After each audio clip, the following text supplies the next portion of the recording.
Foreign ESOPs ఆర్ఎస్యూస్ చూడడానికి free income లాగా కనిపిస్తుంది, కానీ ఇండియాలో మనం 2 times ట్యాక్స్ పేమెంట్ చేయాల్సి ఉంటుంది.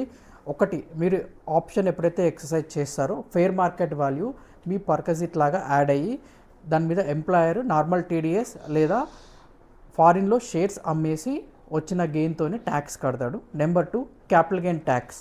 ఒకవేళ మీరు ఆ షేర్స్ని వితిన్ 24 monthsలో అమ్మితే షార్ట్ టర్మ్ క్యాపిటల్ గెయిన్ లాగా ట్రీట్ చేసి మీ స్లాబ్ రేట్స్కి యాడ్ చేస్తారు.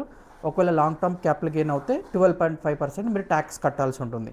మీరు గుర్తుపెట్టుకోవాల్సిన 3 ముఖ్యమైన విషయాలు. నెంబర్ 1, మీరు ఎప్పుడైతే ఆప్షన్ని ఎక్సర్సైజ్ చేస్తారో ఆ రోజుండే ఫెయిర్ మార్కెట్ వాల్యూ మీ సాలరీ పర్కజిట్ లాగా యాడ్ అవుతుంది.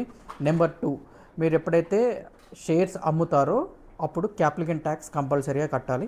నెంబర్ 3, మీరు ఇండియన్ సిటిజన్ కాబట్టి ఫారిన్ షేర్స్ హోల్డ్ చేశారు కాబట్టి ఐటీఆర్ ఫైల్ చేసేటప్పుడు ఫారిన్ అసెట్ స్కెడ్యూల్లో మీ షేర్స్ డీటెయిల్స్ కంపల్సరీగా మెన్షన్ చేయాలి. Do follow for more videos. CA Raja, wealth coach.